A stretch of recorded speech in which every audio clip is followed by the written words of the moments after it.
Bamako, la vibrante capitale du Mali, est bien plus qu'une simple métropole moderne. Son histoire fascinante remonte à plusieurs siècles, façonnée par des influences culturelles diverses. Découvrons ensemble les moments clés qui ont sculpté cette ville en une mosaïque unique de traditions et de progrès. Histoire. Le site de Bamako a été occupé dès la préhistoire comme l'ont confirmé les fouilles archéologiques de Magnambougou. Bamako, du bambara, Bamak, qui signifie « marigot du crocodile », a été fondé à la fin du XVIe siècle par les Niaré, d'origine bambara. Le crocodile étant le fétiche de Bamako, une jeune fille vierge lui était donnée à manger chaque année.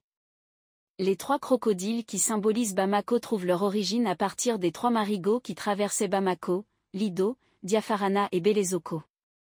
Les marigots se rejoignaient environ à 500 mètres à l'est de l'hôtel de l'amitié de Bamako, fruit de la coopération égypto-malienne au lendemain des indépendances, pour se jeter ensuite dans le Niger. À la fin du XIXe siècle, Bamako est un gros village fortifié de 600 habitants, lorsque le 1er février 1883, les Français, y pénétrant avec Gustave Borny d'Esborde. En 1895, elle devient chef-lieu de cercle avant de devenir capitale du Haut-Sénégal et Niger le 17 octobre 1899 puis du Soudan français en 1920. En 1904, la ligne du chemin de fer Dakar-Niger est inaugurée. En 1905, débute la construction de l'hôpital du Point G. Entre 1903 et 1907 est construit le palais de Koulouba, palais du gouverneur puis siège de la présidence de la République à partir de l'indépendance en 1960. Henri Terrasson de Fougères, gouverneur intérimaire, en 1920 et 1921, puis gouverneur du Soudan français, actuel Mali, du 26 février 1924 à 1931, réside au palais de Koulouba. Il est à l'origine d'un grand nombre d'aménagements urbains. En 1927, est construite la cathédrale du Sacré-Cœur de Jésus. La Maison des Artisans est créée en 1931. En 1947, un premier pont sur le Niger est édifié. La Grande Mosquée est construite en 1948. Le 18 novembre 1955, la loi transforme Bamako en commune de plein exercice. Modibo Keïta est élu maire un an plus tard, le 16 novembre 1956. Le 22 septembre 1960, l'indépendance du Mali est proclamée et Bamako en devient la capitale.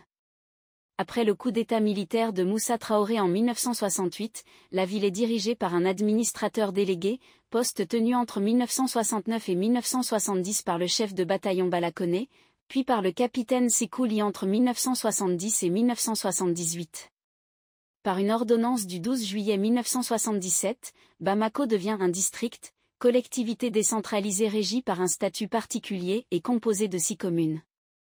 Elle est dirigée à partir de 1978 par un gouverneur assisté de 2 adjoints et 40 conseillers de district. Se succède comme gouverneur le chef d'escadron Oumar Koulibaly, 1978 à 1981, le chef d'escadron Moussa Keïta, 1981 à 1983, Yaya Bagayogo, 1983 à 1990, Abdoulaye Sako, 1990 à 1991, Madame Sikadiatou Sow, 1991 à 1994, et le lieutenant-colonel Karamoko Niaré, 1994 à 1998. La loi du 11 février 1993 définit le district de Bamako comme une collectivité territoriale dotée de la personnalité morale et de l'autonomie financière. À partir de 1998, le district est dirigé par un maire. Ibrahima Ndiaye est le premier maire élu et dirige le district entre 1998 et 2003. Moussa Badoulé Traoré est élu maire du district en 2003. À sa mort en 2007, Adama Sangaré lui succède et est réélu en 2009. Le 20 novembre 2015, se déroule une prise d'otage dans l'hôtel Radisson Blu. Un bilan provisoire fait état de 23 morts. Le 20 décembre 1918, un arrêté général érige Bamako en commune mixte, dirigée par un administrateur-maire. En 2019, la ville connaît une canicule record, qui provoque plus de 550 décès en avril. Culture. Bamako étant la capitale politique et administrative, les principaux ministères se situent dans le quartier du fleuve. La présidence de la République est installée dans le palais de Koulouba, situé sur une colline baptisée par les Bamakois, colline du pouvoir. Ce palais a été construit en 1908 pour abriter la résidence du gouverneur du Soudan français pendant la colonisation. Le Musée national du Mali a été construit en 1979 par les architectes Jean-Loup Pivin et Pascal Martin Saint-Léon, en banco stabilisé en s'inspirant du style soudanais. Il propose plusieurs expositions à partir de nombreux témoignages matériels de la vie culturelle des sociétés maliennes, sur l'artisanat traditionnel et moderne, la vie quotidienne, la statuaire, les objets de culte ou de pouvoir. Il met en valeur les arts contemporains, les arts plastiques ou la photographie, ainsi qu'une collection sur la préhistoire au Mali. À proximité se trouve un jardin botanique présentant les principales espèces caractéristiques ainsi qu'un parc zoologique de 17 hectares. Le marché rose est situé au cœur de Bamako. Construit pendant la colonisation française, il fut dévasté par un incendie en 1993 puis reconstruit. Il est le poumon économique de la ville, avec l'autre grand marché, celui de Médine. La Maison des Artisans, construite en 1933, est située à proximité de la Grande Mosquée.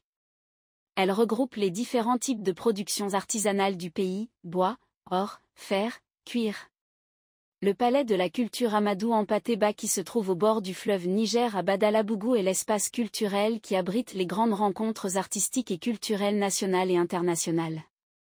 Les défis de Bamako. Bamako, la capitale vibrante du Mali, est une ville qui fait face à de nombreux défis complexes. En tant que centre économique, politique et culturel du pays, Bamako est confronté à des enjeux variés qui nécessitent une attention urgente et des solutions innovantes. L'un des défis majeurs de Bamako est la croissance démographique rapide. La population de la ville a considérablement augmenté au fil des années, posant des défis en matière de logement, d'infrastructures et de services publics. Les quartiers informels se développent, mettant à l'épreuve la capacité de la ville à fournir des conditions de vie décentes pour tous ses résidents. Les infrastructures urbaines sont également un point de préoccupation majeur. Les routes congestionnées, les systèmes de transport encombrés et les déficiences dans la gestion des déchets créent des obstacles au développement harmonieux de la ville. Les autorités locales font face à la pression constante d'améliorer ces infrastructures pour accompagner la croissance de la population. La question de l'accès à l'eau potable et à l'assainissement demeure un défi crucial. Une grande partie de la population n'a pas un accès adéquat à l'eau potable, ce qui entraîne des problèmes de santé et d'hygiène. Les efforts pour améliorer l'approvisionnement en eau et les systèmes d'assainissement sont essentiels pour garantir le bien-être des habitants de Bamako. Sur le plan économique, Bamako doit relever le défi du chômage et de la pauvreté. Malgré la vitalité de son secteur informel, la ville doit créer des opportunités d'emploi formels pour sa population croissante. Cela nécessite des politiques économiques ciblées, des investissements dans l'éducation et la formation professionnelle, ainsi que le soutien aux petites entreprises. Enfin, la sécurité demeure une préoccupation constante. Les défis liés à la criminalité, au terrorisme et à l'insécurité alimentent une atmosphère d'incertitude. Les autorités de Bamako travaillent en étroite collaboration avec les forces de sécurité nationales et internationales pour renforcer la stabilité de la ville. Malgré ces défis, Bamako regorge de potentiel et de résilience. La diversité culturelle, la richesse artistique et l'esprit communautaire sont des atouts précieux. En abordant ces problèmes de front, avec une approche collaborative et des solutions novatrices, Bamako peut aspirer à un avenir où chaque habitant peut bénéficier d'une qualité de vie améliorée dans cette ville en constante évolution. Voilà pour aujourd'hui.